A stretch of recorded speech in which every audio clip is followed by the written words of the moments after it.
সান্ধ্য ভ্রমণে বেরিয়েছিলুম একটু। সারাদিন ঘরে বসে বসে একঘেয়েমি লাগছিল।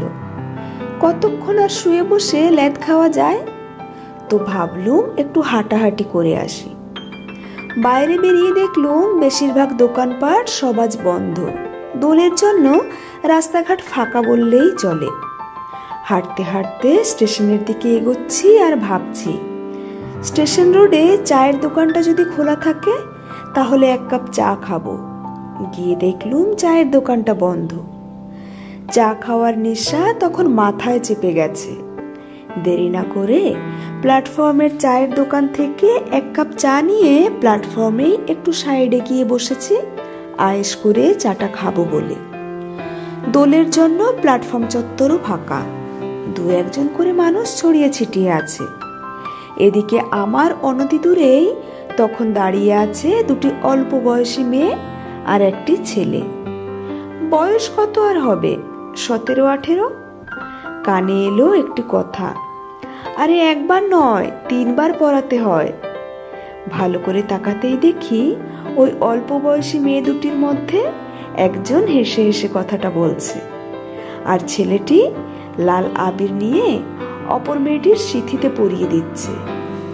মেয়েটির কথা শুনে ছেলেটি বলল, ও হ্যাঁ 3 বার পড়াতে হবে তো, পলি তুই ঠিকই বলেছিস। কথাটা বলেই লাল আবির নিয়ে সিথিতে আরো 2 বার লাগিয়ে দিল। তারপর বলল, শুভ দোল পূর্ণিমা। পলি শুনে বলল, এই এটাকে শুভ দোল পূর্ণিমা বলবো নাকি শুভ বিবাহ পূর্ণিমা বলবো? পলির কথা শুনে তখন এই দুটি ছেলে মেয়ে হো হো করে হেসে উঠল। পলি বলল, তৃষ্ণা তোকে দারুণ লাগছে, মনে হচ্ছে তুই সত্যিকারের সিঁদুরই পরেছিস। তৃষ্ণা বলল, লাল আবির মানেই তো সিঁদুর। পলি একটা ছবি তোল দেখি কেমন লাগছে। ঠিক আছে, দুজনে একসাথে দাঁড়াক।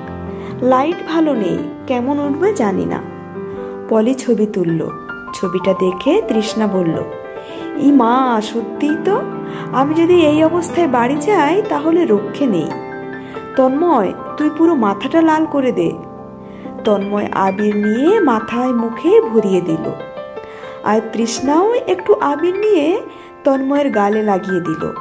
অবশিষ্ট যেটুকু ছিল সেটা গেল পলির গায়ে। পলি বলল, নাও এবার সবাই বলো শুভ বিবাহ পূর্ণিমা। ততক্ষণে আমার চা খাওয়া শেষ। 5 মিনিটের মধ্যেই বিবাহ কার্য সম্পন্ন হয়ে গেল। ডাউন ট্রেনের খবর হতে না হতেই ট্রেন তখন প্ল্যাটফর্মে ঢুকে পড়েছে।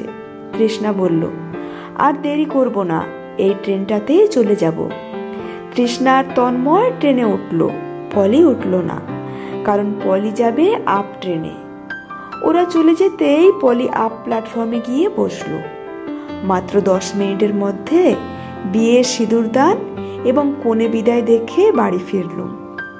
কলমে সরজিৎ ঘোষ।